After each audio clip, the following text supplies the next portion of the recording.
निपुण, एक बार फिर से आपके पास आते हुए, आप चूंकि यही वो सुप्रीम कोर्ट है जिसने बहुत बड़े बड़े मामले में फैसला लिया, लेकिन हिजाब एक ऐसा मामला, चूंकि ईरान में जिस तरह का प्रोटेस्ट चल रहा है और हिंदुस्तान में हम सब ने देखा था कर्नाटक में जब इसकी शुरुआत हुई थी तो उसकी आग धीरे धीरे कैसे देश भर के हिस्से में पहुंचने लगी।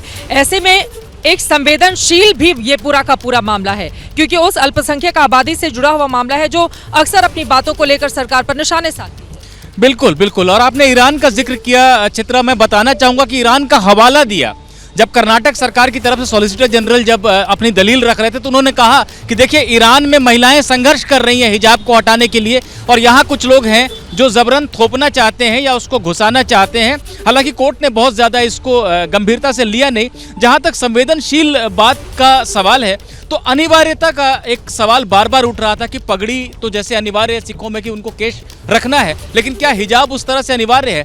तब ये बात कही गई कि फर्ज तो है ना, अगर कुरान में लिखा है तो फर्ज है, और कुछ मुस्लिम लड़कियां हैं अगर उनकी आस्था है और वो पहनना चाहती है यूनिफॉर्म के रंग का स्कार्फ, तो इसमें क्या आपत्ति हो सकती है? तो व्यक्तिगत पसंद का सवाल जो है बार बार उठाया गया हिजाब समर्थक पक्ष। लेकिन इस्लाम में अनिवार्य नहीं, हिजाब पहनना अनिवार्य नहीं। देखिए, दरअसल ये दलील कर्नाटक हाईकोर्ट में दी गई थी और कर्नाटक हाईकोर्ट ने इस दलील को खारिज कर दिया था।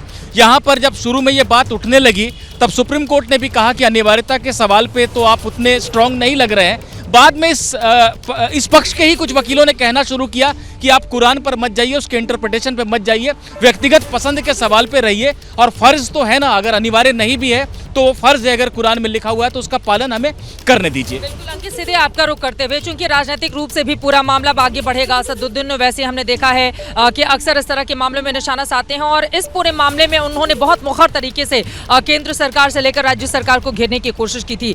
लेकिन इस बात को भी स्वीकारना होगा कि देखिए, धार्मिक आधार पर आपको किस तरह के कपड़े पहनने हैं या फिर नहीं पहनने हैं, ये स्कूल कॉलेज के बाहर होना चाहिए। स्कूल कॉलेज में एक समानता का अधिकार होना चाहिए ताकि सब समान दिखें और उसका पालन किया जाए। चित्रा, सुप्रीम कोर्ट में जब सुनवाई चल रही थी तो जज ने एक वाक्य का भी जिक्र किया कि सुप्रीम कोर्ट में सुनवाई के दौरान एक महिला वकील जीन्स और टी शर्ट में आ गई और उनसे जो जज ने आपत्ति जताई कि आप इस तरीके से नहीं आ सकते, और उन्होंने उसको माना। तो यहाँ पर यह है एक संस्थान के जो नियम और कानून है, जो कायदे हैं, उसका पालन करना जरूरी है।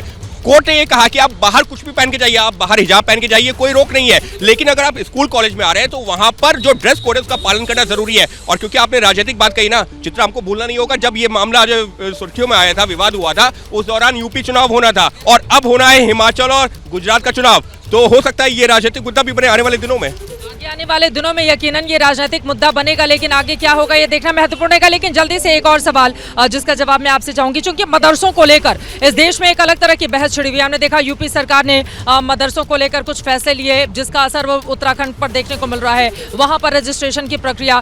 तो सिर्फ एक राज्य से जुड़े हुए मामले को नहीं देखना चाहिए, इसका दायरा बढ़ जाएगा, चाहे वो मदरसे से जुड़ा हुआ मामला हो, चाहे वो हिजाब से जुड़ा। जी बिल्कुल, और साफ तौर पे इसको देखा जा सकता है क्योंकि जब हिजाब का मामला हुआ तो कई राजनेताओं ने, क्योंकि यूपी चुनाव का जिक्र उस दौरान मैं संसद भवन में मौजूद था, तो कई सहारनपुर में तो प्रधानमंत्री ने मुस्लिम महिलाओं को लुभाने की कोशिश भी की थी, मुझे याद है, मैं वहीं पर। और इस पर जो है अलग अलग बयान भी आ गए थे। कुछ लोगों ने कहा इसको जबरदस्ती तूल दी गई है जिससे कि ये चुनावी मुद्दा बने। तो ऐसे में भले एक राज्य का मामला हो, लेकिन ये देशव्यापी उसका जो है अलग अलग जगहों पर रिएक्शन देखने को मिले थे। ऐसे में सुप्रीम कोर्ट का आज का फैसला, क्यों हम कह रहे हैं इतना बड़ा फैसला है, क्यों एबीपी न्यूज इतनी बड़ी कवरेज कर रहा है, क्योंकि देश के तमाम हिस्सों पर इसका पड़ेगा असर, और इस वजह से आज का फैसला है इतना महत्वपूर्ण। और इसी वजह से लगातार हर एक जानकारी एबीपी न्यूज आप तक पहुंचाता रहेगा। एक छोटे से ब्रेक के बाद इस बड़ी कवरेज के साथ हम फौरन लौट रहे हैं। देश के अलग अलग हिस्सों से तमाम हमारे संवाददाताओं की मौजूदगी है। हिजाब स्कूल कॉलेज में जरूरी या फिर जबरदस्ती उसको ले आने की जा रही है कोशिश, आजादी का अधिकार बताकर। कहीं ऐसा तो नहीं कि रूढ़िवादी मानसिकता के साथ ही हम आगे बढ़ने की कोशिश कर रहे हैं,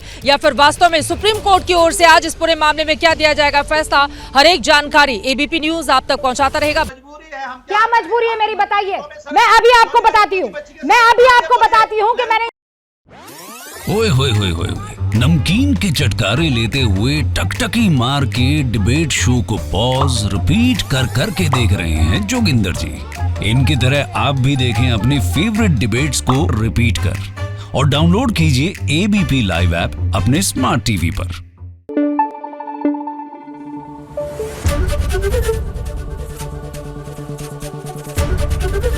एबीपी न्यूज आपको रखे आगे।